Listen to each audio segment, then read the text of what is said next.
Madrugada del martes 10 de marzo de 2026, Jalisco, México. Omar García Arfus se planta frente a los micrófonos con una carpeta en la mano y una expresión que no deja espacio para la ambigüedad. Y lo que dice en los siguientes minutos cambia por completo la versión que el país tenía sobre cómo cayó el CJNG. Arfus revela que Fabiola Ricci traicionó al Mencho y desveló la ubicación de su amante. No fue una filtración accidental, no fue un error de seguridad operativa. Fue una decisión calculada, fría y documentada, tomada por la mujer que compartía los secretos más profundos de Nemesio Oseguera Cervantes en sus últimos años. La misma que al ver el fin inminente eligió salvarse a sí misma antes de guardar lealtad a quien creía que podía protegerla para siempre. Eso es lo que tienes que entender antes de que te cuente cómo ocurrió, porque los nombres por sí solos no explican lo que significan. Para entenderlo, hay que empezar desde donde empieza todo en esta historia 26 días antes, con la caída del Mencho y con el reloj que comenzó a correr desde ese momento para todas las personas que formaban su círculo más íntimo. Cuando Nemesio Era Cervantes fue neutralizado, la estructura del CJNG no colapsó de inmediato como cae una pared cuando se derrumba desde arriba. Colapsó como colapsa una red cuando le cortas el nodo central de manera progresiva con segmentos que intentan sostenerse solos durante un tiempo, con operadores que corren en todas direcciones buscando salidas que ya no existen y con personas cercanas al capo que de repente se encuentran expuestas en el paraguas que durante años las mantuvo fuera del alcance visible del Estado. Fabiola Ricci era una de esas personas. Empresaria con presencia pública en el sector gastronómico y social de Jalisco, figura que se movía con soltura entre dos mundos que nunca deberían haberse tocado. Su nombre no aparecía en los expedientes del CJNG como el de una operadora de primer nivel. Aparecía de otra manera en los márgenes de las investigaciones financieras, en los patrones de movimiento de activos que la unidad de inteligencia financiera había rastreado durante meses y en la red de relaciones que rodeaba al Mencho en sus últimos años de operación activa como jefe indiscutible del cartel. Lo que la inteligencia federal sabía sobre Fabiola Ricci antes del operativo del restaurante era suficiente para ubicarla como una figura significativa en la arquitectura de lavado de activos del cartel. Lo que no sabía todavía era que Fabiola Ricci ya había tomado una decisión que ningún expediente previo anticipaba. Los primeros días después de la caída del Mencho fueron exactamente lo que la inteligencia federal esperaba que fueran. Movimiento acelerado de activos, intentos de reposicionamiento de mandos medios, comunicaciones cifradas que los sistemas de monitoreo captaban en fragmentos y un nerviosismo generalizado en la red de personas cercanas al capo, que se manifestaba en patrones de conducta perfectamente legibles para quienes sabían dónde mirar. Fabiola Ricci fue parte de ese movimiento. Los sistemas de vigilancia registraron variaciones en su conducta habitual en los días posteriores a la neutralización de Mencho. Cambios en sus rutinas, comunicaciones con contactos que no correspondían a su actividad empresarial declarada y accesos a sistemas financieros que los analistas de la unidad de inteligencia financiera marcaron de inmediato como irregulares. Pero lo que ningún sistema automatizado de monitoreo podía registrar era lo que ocurría en la cabeza de Fabiola Ricci, mientras veía cómo el Estado mexicano desmantelaba pieza por pieza todo lo que el CJNG había construido durante años. El rancho del Lexus en Tamaulipas caído, los 203 sicarios neutralizados en la carretera de Jalisco, los 7 casoplones de la familia Oseguera, detonados en una sola tarde, 12 aviones incautados, 300 armas decomisadas. Cada titular era un mensaje y Fabiola Ricci lo estaba leyendo con una claridad que muy pocas personas en su posición tenían la frialdad de procesar en tiempo real. ¿Tú qué hubieras hecho en el lugar de Fabiola Ricci? ¿Hubieras guardado silencio o hubieras buscado la salida antes de que se cerrara? Escríbelo en los comentarios porque la respuesta dice todo sobre cómo funciona la lealtad cuando el miedo entra en escena. Lo que Fabiola vio en esos días no era solo la caída de un cartel, era la desaparición del único escudo que la separaba de los cargos que la inteligencia federal llevaba meses construyendo en su contra. Y en algún momento, en algún día específico de esas primeras 2 semanas después de la neutralización de Mencho, Fabiola Ricci tomó la decisión que cambiaría el rumbo de toda la historia. Estableció contacto con mi inteligencia federal a través de intermediarios. No fue un gesto impulsivo, ni una confesión emocional. Fue una negociación calculada con términos específicos, con condiciones propuestas desde su lado y con un objeto de intercambio muy concreto, la ubicación exacta de Guadalupe Carrillo. Guadalupe Carrillo era otra amante del Mencho, pero su rol dentro del círculo íntimo del capo trascendía con mucho la dimensión sentimental. Era la persona que en los últimos años había funcionado como custodio de parte de la fortuna personal de Nemesio Oseguera Cervantes. la depositaria de rutas de escape residuales que el capo había diseñado con anticipación para escenarios de emergencia, y una figura que conocía dimensiones de la estructura financiera del CJ que muy pocas personas dentro del propio cártel tenían acceso a conocer. Fabiola Ricci lo sabía y la inteligencia federal lo sabía también. Pero sin una coordenada precisa que los llevara a Guadalupe, el expediente seguía siendo un conjunto de datos sin destino concreto. Fabiola tenía ese dato y estaba dispuesta a entregarlo. Los audios recuperados de los servidores ocultos en el restaurante de Fabiola Ricci, el mismo establecimiento que fue allanado días antes de la conferencia de prensa del 10 de marzo, son el corazón documental de lo que ARF presentó esa madrugada. No son fragmentos ambiguos ni registros de conversación que requieren interpretación elaborada. Son grabaciones donde la voz de Fabiola Ricci discute términos con un contacto que los peritos forenses identificaron como un intermediario posiblemente vinculado a un enlace legal con el acceso a canales de cooperación internacional. Las frases recuperadas no dejan margen para lecturas alternativas. Guadalupe está en el casoplón de Zapopan. Yo te doy la coordenada exacta si garantiza mi salida. El Mencho ya no puede protegerme. Ella sabe demasiado. Que la agarren primero. Dos oraciones que en términos legales constituyen una colaboración deliberada con las autoridades federales para facilitar la captura de una persona. Específica a cambio de beneficios procesales propios y en términos humanos constituyen algo que ningún expediente jurídico puede capturar completamente. La traición más calculada que se haya documentado dentro del círculo íntimo de uno de los capos más poderosos de la historia de México. Pero los audios no eran lo único que los equipos de la Fiscalía General de la República encontraron en el restaurante. Entre la documentación incautada había mensajes encriptados que los peritos descifraron con los sistemas de análisis forense digital que ya habían sido utilizados en los servidores de los casoplones. Había registros de transferencias que los analistas de la Unidad de Inteligencia Financiera clasificaron como compensaciones dentro del acuerdo de colaboración. Y había algo que los investigadores describen en sus reportes internos como el hallazgo más revelador de todo el operativo en el restaurante. Una nota manuscrita escrita con la letra de Fabiola Ricci, que los peritos de documentos copia autenticaron sin margen de duda. 3 palabras y una sigla. Entregar a Gese. Igual libertad mía. No era un borrador de mensaje, ni una anotación de trabajo. Era el resumen que Fabiola Ricci había hecho para sí misma de la única ecuación que le importaba resolver en ese momento de su vida. Aquí viene algo que ningún medio ha contado con este nivel de detalle.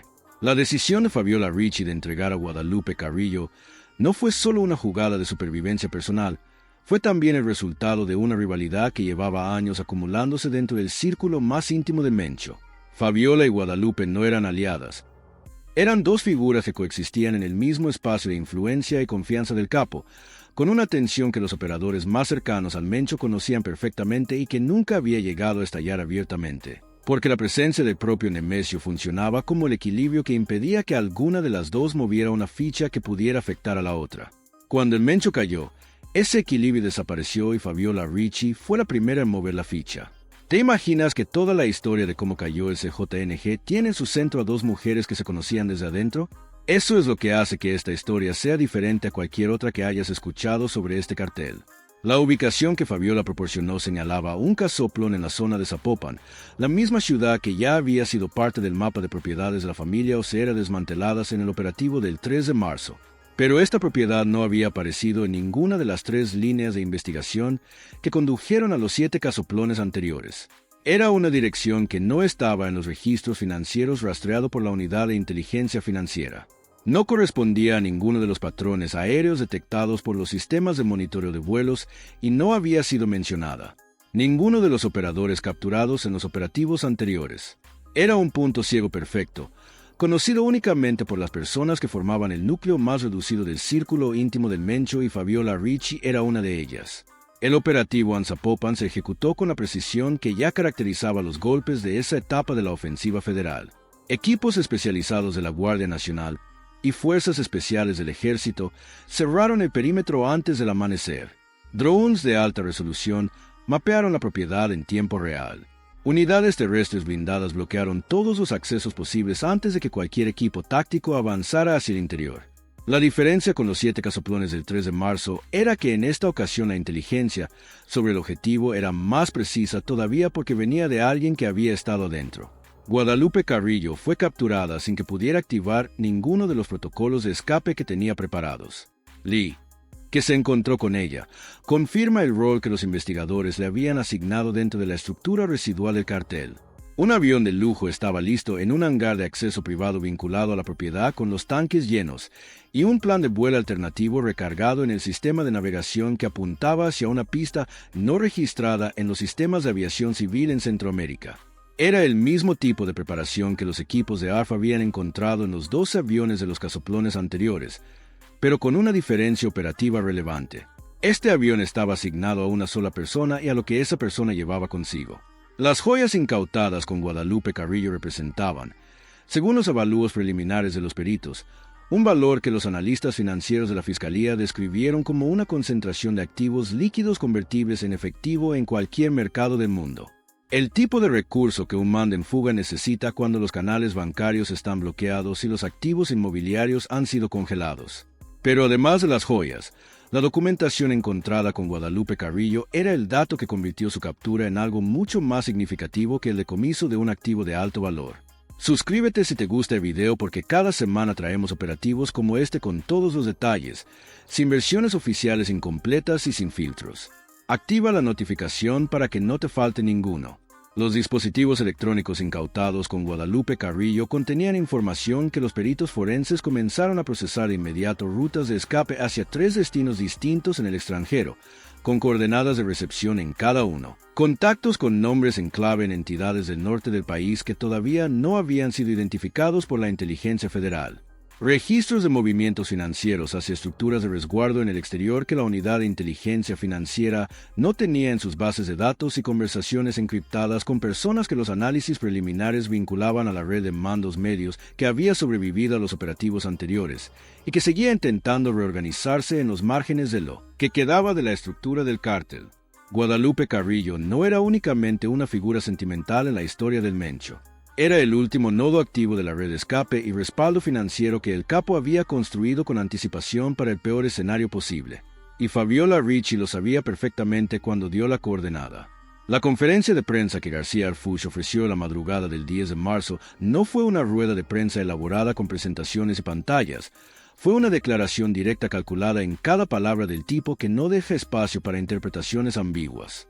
ARF habló con la economía del lenguaje que caracteriza los momentos en los que los hechos son tan contundentes que cualquier palabra adicional los reduciría.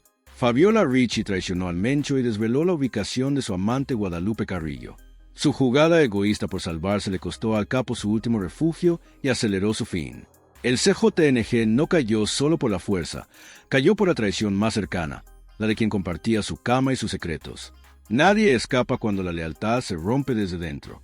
4 oraciones, cada una con un peso específico que va más allá de lo que dice de manera literal. La primera confirma que la colaboración de Fabiola Ricci con las autoridades federales fue un acto deliberado y documentado, no una consecuencia accidental de los operativos anteriores. La segunda es el diagnóstico sobre el impacto real de esa traición dentro de la estructura residual del cártel. Porque sin el respaldo logístico y financiero que Guadalupe Carrillo custodiaba, los mandos medios que todavía intentaban reorganizarse perdieron el último punto de apoyo que les quedaba. La tercera es el mensaje que redefine la narrativa sobre cómo cayó el CJNG, alejándola de una lectura puramente militar para ubicarla en su dimensión humana, donde las decisiones individuales dentro del círculo más íntimo del capo resultaron ser tan determinantes como los operativos tácticos de las fuerzas federales. Y la cuarta es la advertencia que García Harfuch lanzó hacia cualquier estructura criminal que esté mirando esta historia y calculando si el modelo del CJNG es replicable. No lo es. No cuando la lealtad interna tiene el precio que Fabiola Ricci puso sobre la mesa. El perfil de Fabiola Ricci dentro de la investigación merece atención aparte porque repite un patrón que ya había aparecido en los operativos anteriores de esta misma ofensiva. No era una operadora con historial visible de violencia directa. Era una figura con doble presencia en el mundo público como empresaria, con presencia social reconocida en Jalisco y en el mundo del cartel. Como parte de la red de personas que garantizaban que la infraestructura de respaldo del Mencho funcionara, sin que ninguno de los dos mundos pusiera en duda su pertenencia al otro. Su restaurante no era solo un negocio, era una estructura con servidores ocultos instalados bajo configuraciones de seguridad de nivel no convencional. con sistemas de cifrado que los peritos de la Secretaría de la Defensa Nacional tardaron horas en penetrar y con registros de comunicación que conectaba la actividad deómica del establecimiento con movimientos financieros que la unidad de inteligencia financiera vinculó directamente a la arquitectura de lavado de activos del CJNG. El restaurante era lo mismo que los casoplones de la familia Oseguera, una instalación con apariencia legítima diseñada para funcionar como nodo de una operación criminal de largo alcance. La diferencia era que dentro de esa instalación también estaban los audios que documentaron la traición. ¿Qué dice sobre la estructura interna de CJ? Que su última línea de defensa terminó siendo una negociación entre dos mujeres que se conocían desde adentro. Escríbenos en los comentarios porque esa respuesta dice más sobre cómo funciona realmente un cártel que cualquier organigrama oficial. La dimensión tecnológica de lo encontrado en el restaurante de Fabiola Ricci va más allá de los audios. Los servidores ocultos tenían instalados sistemas de cifrado de grado militar similares a los encontrados en los casoplones de las comunicaciones almacenadas en esos servidores, cubrían un periodo de actividad que los peritos calculan en al menos 2 años de operación continua sin interrupciones mayores. Lo que eso significa en términos investigativos es que el restaurante de Fabiola Ricci funcionó durante ese periodo como un centro de comunicación activo desde que se coordinaron operaciones. Se administraron recursos y se mantuvo contacto con personas que ahora son parte de investigaciones abiertas en múltiples entidades del país y en al menos 2 países extranjeros identificados en los registros recuperados. La información contenida en esos servidores está siendo procesada por los equipos forenses de la Fiscalía General de la República y por las contrapartes internacionales correspondientes. Y al igual que ocurrió con los servidores de los casoplones, ese análisis no termina con el cierre del operativo. Es el punto de partida de una investigación con ramificaciones que van mucho más allá de los nombres que ya son públicos. Hay un detalle de la captura de Guadalupe Carrillo que no ha aparecido en la mayoría de los reportes y que dice mucho sobre el nivel de preparación con el que ella había diseñado su posición dentro de lo que quedaba de la estructura de cartel. Además del avión y las joyas, los equipos tácticos encontraron en la propiedad de Zapopan documentación que vinculaba a Guadalupe Carrillo con al menos 3 nombres distintos, con identidades respaldadas por documentación de apariencia legítima, con historiales de actividad financiera en cada una de esas identidades y con registros de movimiento migratorio que mostraban tránsito legal por fronteras en al menos 2 países. No era una figura que esperaba ser encontrada. Era alguien que había construido durante años una arquitectura de invisibilidad diseñada para sobrevivir exactamente al tipo de escenario que se estaba desarrollando en Jalisco desde la caída del Mencho. El único elemento que esa arquitectura no contemplaba era que la persona que conocía su ubicación exacta era también la persona que tenía más razones para entregarla. Detente un momento y piensa en esto.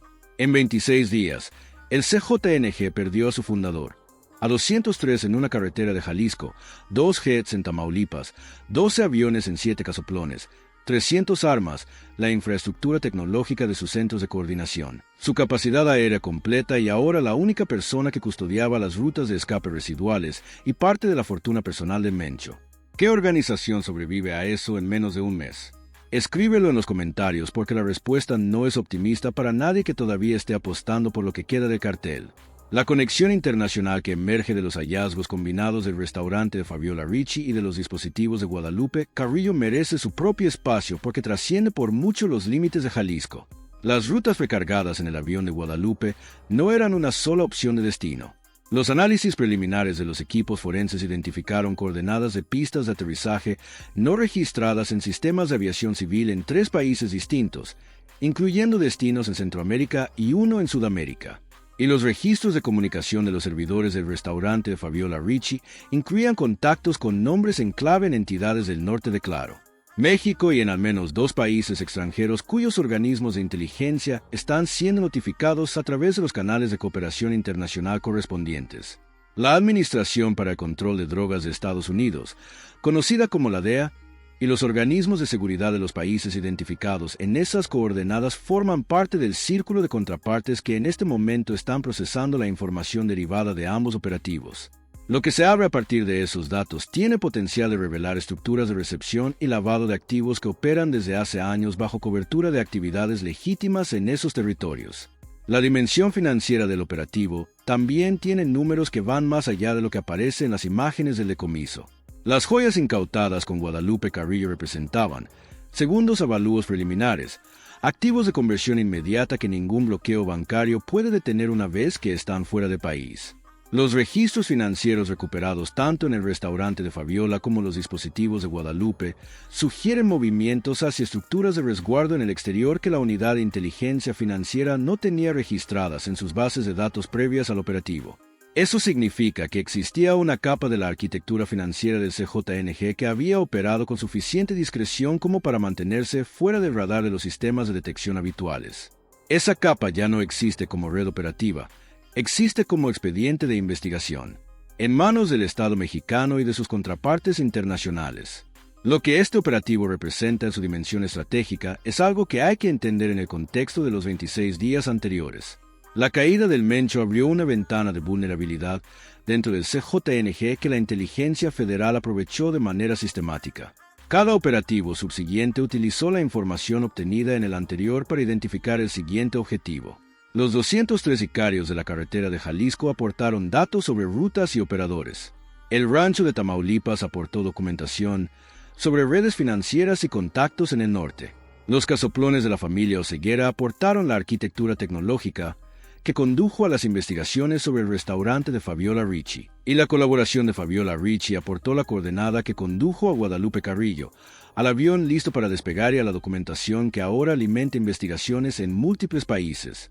Cada pieza condujo a la siguiente. Ninguna de esas piezas hubiera aparecido sola. Y la última pieza de esa cadena no la puso en su lugar ningún sistema de monitoreo financiero ni ningún operador capturado en un enfrentamiento previo.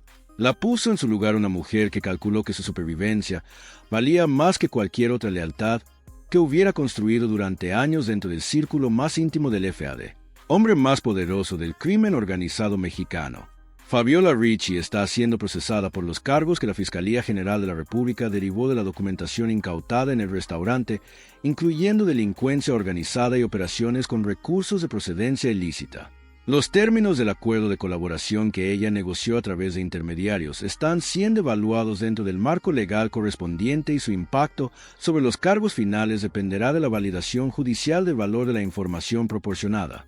Lo que ya no depende de ninguna evaluación futura es el impacto operativo de esa información. Guadalupe Carrillo está detenida. El avión está incautado. Las rutas de escape están documentadas y bloqueadas y el último eslabón de la cadena de respaldo personal y logístico que el Mencho había construido con anticipación para el peor escenario posible dejó de existir la misma madrugada en que García Harfuch reveló el nombre de quien lo había entregado. El CJNG no cayó solo por la fuerza del Estado mexicano, cayó también por la geometría de sus propias contradicciones internas, por la rivalidad que nunca terminó de resolverse dentro del círculo íntimo del capo, por la velocidad con la que la lealtad se convierte en cálculo cuando el escudo desaparece, y por la decisión de una mujer que entendió antes que nadie que el juego había terminado y que la única movida que le quedaba era elegir de qué lado de la mesa quería estar cuando se cerrara la última puerta. Eso es lo que García Harfuch reveló en la madrugada del 10 de marzo en Jalisco. Y eso es lo que explica por qué 26 días fueron suficientes para desmantelar lo que el cartel había construido durante décadas. Suscríbete si te gustó el video porque la historia del colapso, el CJNG, todavía tiene capítulos que ningún medio está contando con este nivel de detalle. Activa la notificación para que no te falte ninguno. La madrugada del 10 de marzo no terminó cuando Ars se apartó de los micrófonos. En realidad, fue ahí donde empezó la fase más silenciosa y más peligrosa de toda la operación. Porque una vez que el nombre de Fabiola Ricci quedó expuesto frente al país entero, el golpe dejó de ser solo táctico y se convirtió en psicológico. Las palabras de ARF no estaban dirigidas únicamente a la prensa, ni siquiera al público, que a esas horas comenzaba a digerir la noticia con incredulidad. Estaban dirigidas a los restos del CJNG, a los mandos medios que seguían escondidos entre ranchos, bodegas, casas prestadas y corredores financieros en el norte, a los operadores que todavía conservaban un teléfono encriptado, una ruta segura, una camioneta sin placas y la fantasía de que aún existía un centro al cual responder. Lo que Harfuch hizo al revelar la traición de Fabiola Ricci fue romper la última ilusión de cohesión interna que le quedaba al cártel, porque a partir de ese momento, ningún sobreviviente del círculo cercano del Mencho podía seguir confiando en nadie y ese efecto fue inmediato. Los reportes de inteligencia que comenzaron a llegar a las primeras horas del martes, 10 de marzo registraron lo que los analistas escribieron como una reacción en cadena de paranoia operativa, comunicaciones interrumpidas de golpe, teléfonos apagados simultáneamente en 3 entidades, desplazamientos no programados de células residuales que hasta la noche anterior seguían inmóviles, cuentas vaciadas de manera torpe y acelerada, contactos de segundo nivel intentando reconectar con enlaces que ya no respondían, lo que durante semanas había sido una red criminal herida, pero todavía funcional.